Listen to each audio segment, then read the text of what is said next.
à tous et bienvenue dans cette nouvelle chronique de livres de Femmes à part, chronique dans laquelle aujourd'hui je vais vous présenter deux petits livres à vrai dire, de Monseigneur Fulton Sheen. Le premier s'intitulant Le chemin du bonheur et le deuxième s'intitulant La formation du caractère. Je vous fais cette chronique tout simplement parce que je trouvais qu'elle rentrait dans la thématique du mois de février, qui est donc la thématique de la formation de la personnalité et du caractère. Et donc j'avais à cœur de vous présenter ces deux ouvrages de Monseigneur Fulton Sheen. Les deux ouvrages sont parus aux éditions donc collection du Laurier. Chacun vaut 6 €. Ce sont vraiment des tout petits livres, petits formats qui font une 50aine de pages à chaque fois. Donc c'est vraiment très rapide à lire et en même temps cela remet bien les pendules à l'heure par rapport au caractère tout simplement. Et ensuite le bonheur et la joie dans la vie de chaque être humain. Alors qui est Monseigneur Fulton Sheen pour commencer? Donc c'est un Américain qui est né donc en 1895 et qui a été ordonné prêtre en 1919 et évêque en 1951. Et il a été l'évêque auxiliaire de New York. Je vous avais présenté d'autres de ses ouvrages, je crois, notamment Marié devant Dieu, qui a été, il me semble, réédité aux éditions Saint-Rémy, si je ne me trompe pas. En tout cas, vous le trouverez dans la bibliographie. Et en tout cas, je vous cite assez souvent, je vous partage des citations de cet évêque qui, je trouve, a toujours beaucoup de sens pratique et d'encouragement assez concret pour la vie de tous les jours. Il est vraiment ancré dans le quotidien, je trouve. Donc c'est ça qui est assez intéressant. Bien évidemment, les deux petits livres dont je vous parle aujourd'hui, eh bien je vous mets le lien pour vous les procurer en barre d'infos juste en dessous de cette vidéo. Et puis comme d'habitude dans les chroniques de livres, je vous mets également le lien vers la bibliographie du blog dans laquelle vous trouverez pas mal d'ouvrages assez intéressants pour vous et regroupés généralement par thématique. Donc n'hésitez pas à aller jeter un coup d'œil. Et puis au passage, tant que j'y suis, abonnez-vous à la chaîne pour ne manquer aucune nouvelle publication, notamment pour ce mois de février, pendant lequel nous allons parler de la formation de la personnalité et du caractère. Alors, la formation du caractère, c'est donc le titre d'un des deux ouvrages. Je vous lis la 4e de couverture. De même que l'amour de soi est la racine de tous nos maux, de même son élimination est le principe du bonheur. L'égocentrisme nous isole de la société, la discipline nous restitue l'esprit communautaire. Pour nous associer à nos semblables, il nous faut accepter les conditions fondamentales de l'amitié. Et la première veut que nous cessions de vivre uniquement pour nos plaisirs égoïstes. Rien dans l'ordre naturel n'accroît plus sûrement le bonheur que l'oubli des préoccupations personnelles. Cette nécessité admise, il nous reste à la mettre en pratique.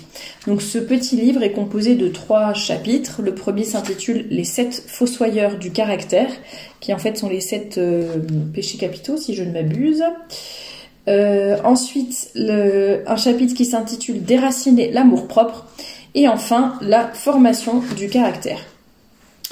Donc il commence son premier chapitre en disant « L'amour désordonné de soi est la cause fondamentale de tous les péchés et de tout malheur dépourvu de cause rationnelle. » Donc après il parle de l'orgueil qui est une admiration excessive de soi et puis ensuite il va voir petit à petit, il me semble, les 7 péchés capitaux, puisqu'il parle de l'avarice, il parle de l'envie et de la jalousie, de la luxure, je regarde au fur et à mesure pour vous les dire parce que, honte à moi, je ne connais pas mes 7 péchés capitaux par cœur. La colère, la gourmandise, la paresse, et je crois que j'en suis déjà à 7. Donc en fait, il va vraiment regarder chaque péché capital et en parler et donner des moyens concrets de travailler sur ses défauts. Et de les éliminer de nos vies. Et il parle justement de l'examen personnel. Il y a un petit aparté sur l'examen personnel et je trouve que c'est assez intéressant, juste à la fin du chapitre 1.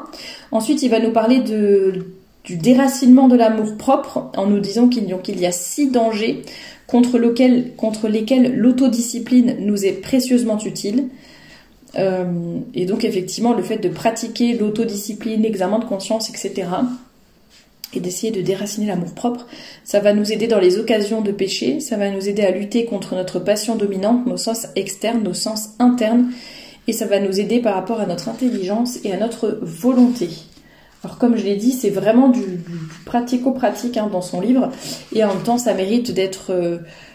mais ça se lit très facilement, je veux dire, vous pouvez le lire, je sais pas, en même pas 1 heure, vous pouvez lire, ou peut-être en 1 heure pour lire les 2 ouvrages, j'en sais rien, c'est assez petit, mais par contre, ça mériterait d'être plutôt médité, de noter peut-être les phrases qui vous parlent le plus, sur lesquelles vous voudrez revenir plus tard, peut-être de vous en servir aussi pour vous aider à faire de bons examens de conscience. Donc vraiment, ce sont des petits ouvrages, mais sur lesquels je pense qu'il faut revenir régulièrement, ou en tout cas il faut en extraire ce que vous allez garder pour vous. Donc ça c'était pour la formation du caractère, et pour le deuxième, donc toujours Monseigneur Fulton Sheen, toujours la collection du Laurier, toujours 6 €, et toujours petit livre à 60 pages cette fois-ci, et qui s'intitule cette fois-ci Le chemin du bonheur.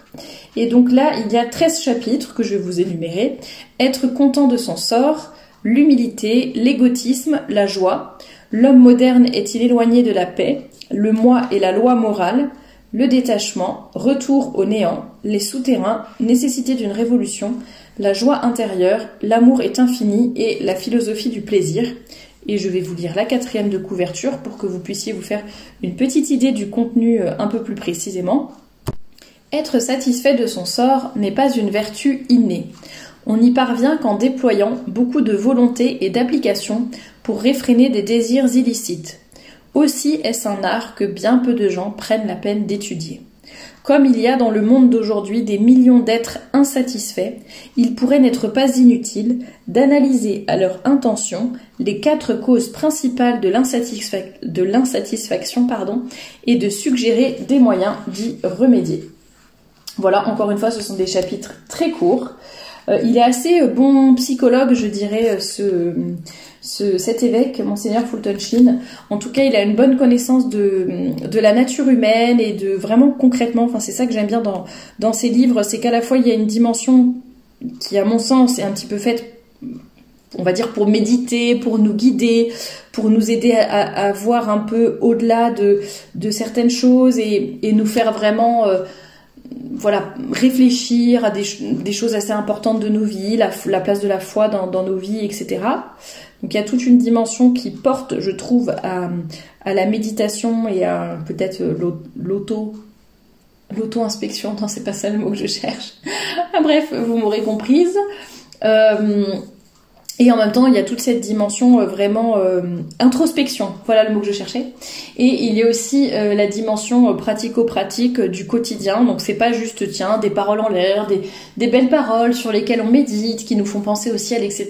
C'est aussi, les résolutions, le quotidien, comment appliquer ça de façon concrète. Donc ça, j'aime beaucoup. Et voilà, donc en tout cas, je vous conseille ces 2 petits livres de Monseigneur Fulton Sheen, qui coûtent 6 € chacun, qui, je le sais, sauront vous parler. Il y aura forcément des passages, des phrases, des formulations qui vont vous parler et vous aider à, tout simplement, à vous améliorer, à méditer sur toutes ces choses par rapport à la fois à votre personnalité, à votre caractère et à la façon de déployer ça dans votre vie de façon équilibrée et trouver le chemin du bonheur et du vrai bonheur, le bonheur du ciel, mais que l'on peut déjà en quelque sorte, on va peut-être pas goûter le bonheur du ciel sur la terre, ça serait une mauvaise formulation de ma part, mais en tout cas on peut déjà avoir un aperçu et tout faire pour tendre à ce bonheur et pour le mériter lorsque nous arriverons au ciel. Voilà pour ce que je pouvais vous dire pour la présentation